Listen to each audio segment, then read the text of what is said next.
So I took yesterday off to get a lot of stuff done. Cleaning, vacuuming, grocery shopping, you know, all the basic stuff. But then the weather was insane, by the way, in South Australia. And I kind of had this urge because I said, oh, I'm going to go to like IKEA at some point, maybe this week. And I was like, why don't I just go to IKEA now?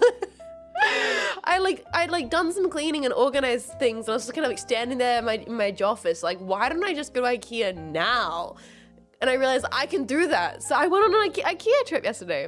I went on an IKEA trip yesterday to get a bunch of stuff for the office and just to organize things. And so I went and I got Swedish meatballs.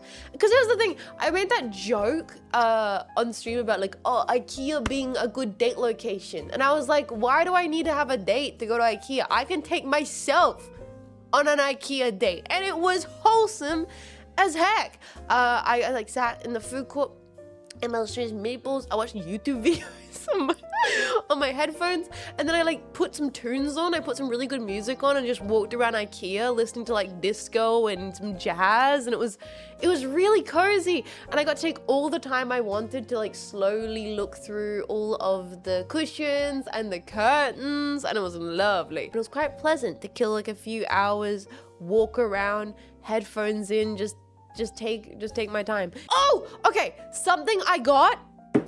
Salt and pepper shakers, and I'm kind of losing my mind over how good these salt and pepper shakers are. No, like, chat, can I go on like a little bit of a weird Jets rant about this, because these are kind of great salt and pepper shakers. I've been wanting to get a new salt and pepper grinder for quite a while, because I had like wooden ones. Oh, where's my hand doing that? I had wooden ones, and I had them sitting on this little tray next to my olive oil.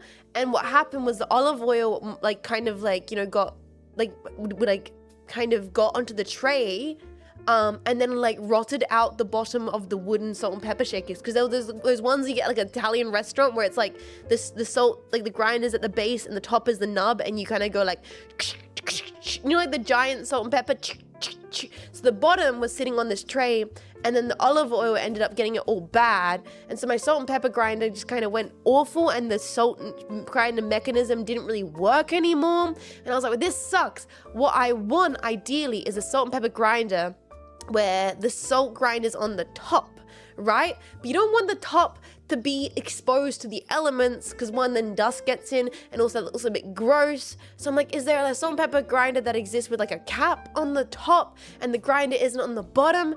And the whole thing, I just couldn't really work out how to find the perfect salt and pepper grinder, because also a lot of them are too oversized. Like, why is it so big? Why is the grinding mechanism so large, and it's like chunky? It feels unnecessary. They feel like cumbersome. It's like, this is neat.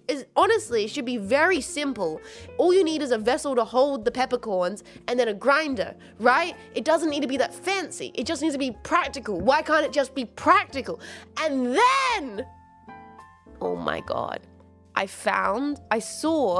was looking, I was like, oh, none of these kind of are what I'm looking for. And then I saw this on the shelf. These were like hidden in the back.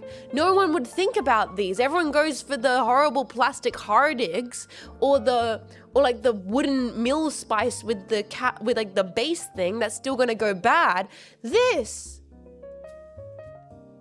is perfect design.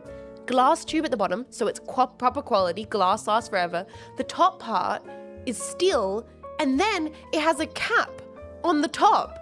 So you cover it so it doesn't get gross, and it works perfectly for both salt and pepper. And I was like, oh my God, this is literally the ideal salt and pepper shaker. That's a shaker, not a grinder though. No. This is a grinder. The top part, that little top part of the cap, that's a grinder mechanism. Yes, it's also adjustable. It's not like fine-tune adjustable, but it is adjustable. You can make the grind smaller and larger. I was like, what? Like, and it's only $6. Delicious microplastics, extra flavor. Dude, I don't even care. The microplastics are already inside my balls. They're having a fun time. I cherish them and take care of them. But regardless, all these things said and done, this is such a nifty little spice grinder, and I couldn't believe it was hiding on the back shelf at IKEA, and I was like, this is literally all I've ever wanted, and I'm very happy about it.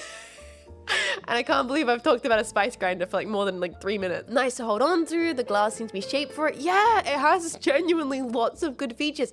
Also easy to clean because it's glass. The problem with wooden spice grinders is wood's just like so awful to clean. This is such a Jet's Core tangent. I'm so sorry. It happens. It happens. This is a very adult conversation. Okay. I think there's a beautiful balance between Jet's Core bullshit, which is 1 second, why is the streamer talking in detail about like practical kitchen utensils?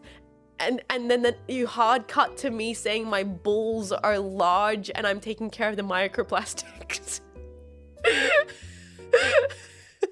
Like, it keeps you on your toes, you know? It's the Jet's experience. I feel like this is very an adult conversation to have, and I'm sorry about it, but I will say, the more you become an adult, the more you realize simple things that you use in daily experience, like a spice grinder, being efficient and practical, make a world of difference. Like that tiny little things like that are slightly more convenient. Oh, it adds up to just making your day-to-day living just slightly less difficult, and I really enjoy that. What's your cutting board preference?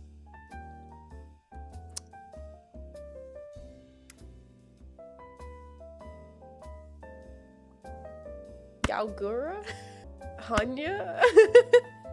I literally couldn't think of, I was like, how many different VTubers can I think of that are flat right now? And then I couldn't choose just one.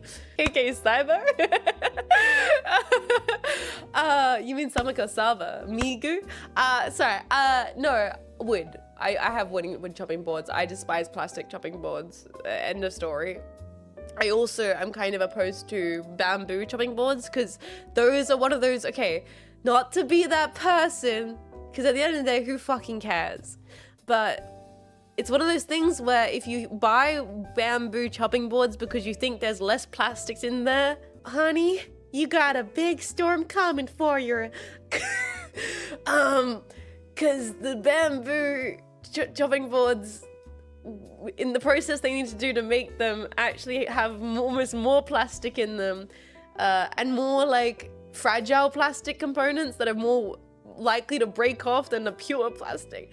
I got like a bunch of like hardwood slab cutting boards when I was very young from this little what was it? It was like a pop shop tool store.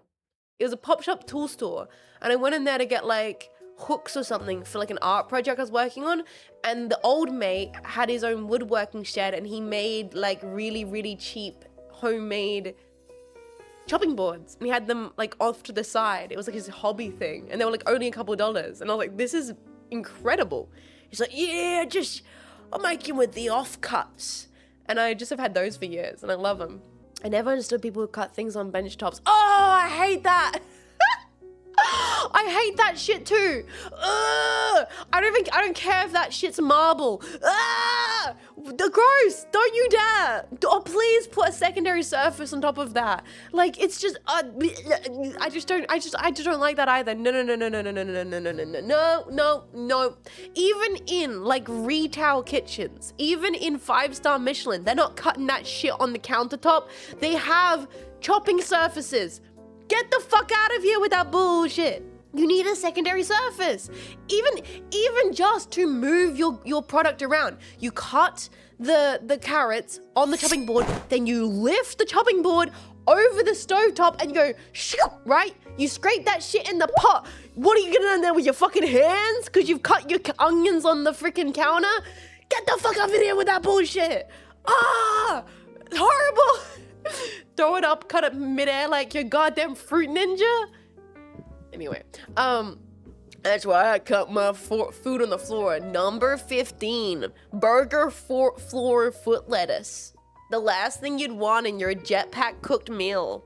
Did they paint the easel too without a canvas? Like that's some poetry right there in the jetpack chat. That's beautiful. That's beautiful. Yes, look left and right. Yeah, not to mention that stone.